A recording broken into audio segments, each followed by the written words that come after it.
এইপিনে এইটো এনেকৈ ছাৰ এইটো আপুনি এইটো হটাই দিয়ক। ভোগালী আৰু লাহানিৰ ভোগালীৰ কথা অধ্যয়নৰ অভ্যাস জীৱনৰ সফলতাৰ মূল চাবিকাঠি প্ৰদূষণ ৰোধৰ ক্ষেত্ৰত আমাৰ কৰণীয় আৰু দায়িত্ব। আজি এই সন্মানীয় ব্যক্তিসকলৰ পৰা তেখেতে এই পুৰস্কাৰ গ্ৰহণ কৰিছে মই আইসকলৰ পৰা এটা বুলি আশা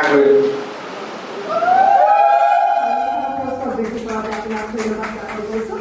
লগতে আপোনাক উপবিষ্ট প্ৰত্যেকগৰাকী বিশিষ্ট অতিথিকে এটি পুনৰ থোপাৰে আমি সম্বৰ্ধনা জ্ঞাপন কৰিছোঁ আৰু আদৰণি জনাইছোঁ আজিৰ এই অনুষ্ঠানৰ মাজলৈ।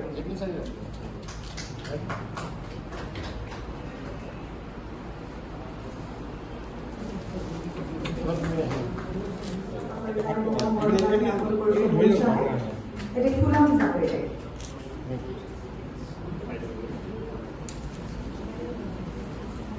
কবিতা দেৱী বাইদেউ অনুষ্ঠান বাইদেউ সম্বৰ্ধনা জ্ঞাপন কৰিছে এটি ফুলাম জাতিৰে।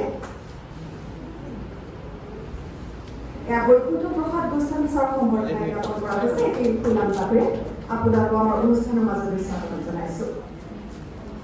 জ্যেষ্ঠ সাংবাদিক ৰক্তাৰ জ্যোতি বৰা আমাৰ সৈতে উপস্থিত আছে, তেখেতকো এটি ফুলাম জাতিৰে সম্বৰ্ধনা জ্ঞাপন।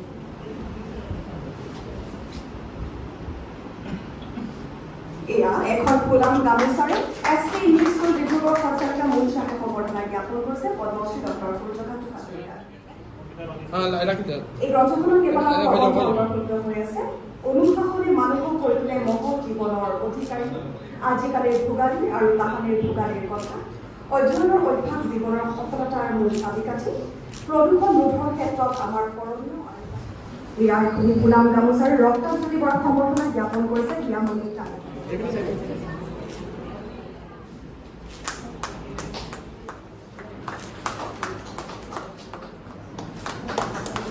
আপোনাক অনুষ্ঠানত ইতিমধ্যে উল্লেখ কৰিছোঁ যে আজিৰ আমাৰ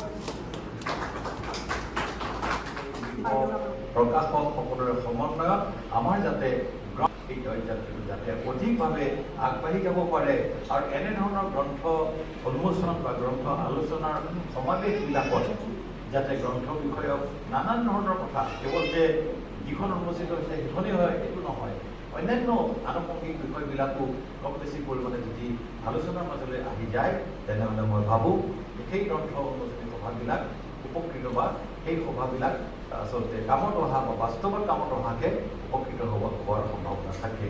গতিকে মই আজি এই শুভক্ষণত লেখকলৈ অভিনন্দন জনাইছোঁ, প্ৰকাশক গোষ্ঠীলৈ অভিনন্দন জনাইছোঁ, তেখেতৰ পৰিবাৰকো শুভেচ্ছা জনাইছোঁ। গতিকে মই ভাবিছোঁ যে তেখেতৰ বাস্তৱ অভিজ্ঞতাৰ পৰা আৰু অধিক এনেধৰণৰ গ্ৰন্থ প্ৰকাশ কৰি ওলাওক আৰু পঢ়ুৱৈ সমাজে সেইখিনি আদৰি লওক আৰু এখন সমাজ আগবাঢ়ি যোৱাৰ ক্ষেত্ৰত ই সহায়ক হৈ উঠক।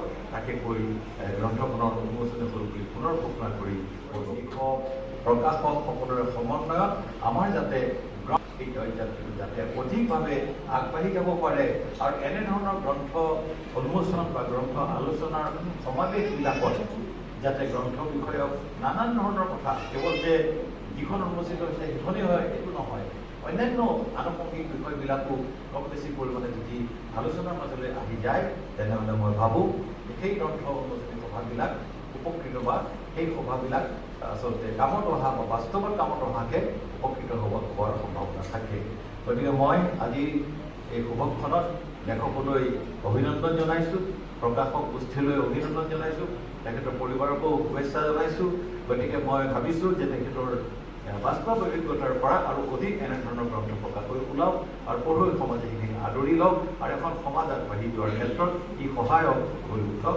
তাকে কৈ গ্ৰন্থখনৰ উন্মোচনী হ'ল বুলি পুনৰ ঘোষণা কৰি মাজতে আমি দিব লাগিব আৰু সেই সুযোগটো বিজুলতা গতিকে এইকাৰণে পিছত আমি নাপাওঁ সুযোগটো।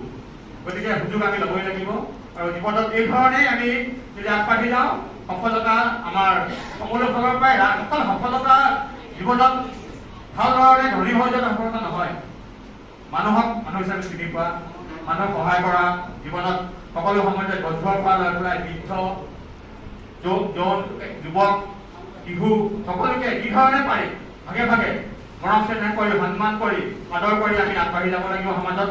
সকলোৱে যে মানে আমাক এইধৰণে শিকাইছিলে, এই শিক্ষাই আমি দিব বিচাৰোঁ আৰু জীৱনত ভাবোঁ প্ৰত্যেকে যদি এই ধৰণে চিন্তা কৰে জীৱনত গোটেই অঞ্চলটোতে সুখ শান্তিয়ে হ'ব আমি শৃংখলাবদ্ধভাৱে আগবাঢ়ি যাওঁতে জীৱন গঢ়োতে সমাজ গঢ়োতে আমি সকলোৱে ভাবো যে ভাল কিবা এটা হওক কেতিয়াও আমি কাৰো অন্যায় কাৰো বেয়া আমি নিবিচাৰো আৰু সকলোৱে এই ধৰণে যদি আমি বিচাৰি যাম এই সংসাৰখনত সুন্দৰ এক উন্নয়ন হ'ব শিক্ষাৰ কি ধৰণে আমি বৰ্তমান বিজ্ঞানৰ যুগত গৈ আছো আমাৰ অসমখন এসময়ত ইংলেণ্ড আমেৰিকাৰ দৰে হ'ব বুলি মই এটা লিখিছো ইয়াত আৰ্টিকল এইটোৱে লিখিছো আমাৰ অসমীয়া সমাজৰ পৰা বৰ্তমান গৈ পেলাই চন্দ্ৰযানৰ পৰা বিজ্ঞানত ইনচেট 1C পৰা লৈ পেলাই শিক্ষকসকলে পঢ়াওঁতে আমাৰ অসমৰ যুৱক যুৱতীয়ে অংশগ্ৰহণ কৰিছে আমি বহু বিষয়ত আমি অসমৰ পৰা গৈ পেলাই আমেৰিকা ইংলেণ্ডত আমাৰ মাজত নলগা এটা অৱস্থা হ'ব আমাৰ অসমতে সেই ধৰণৰ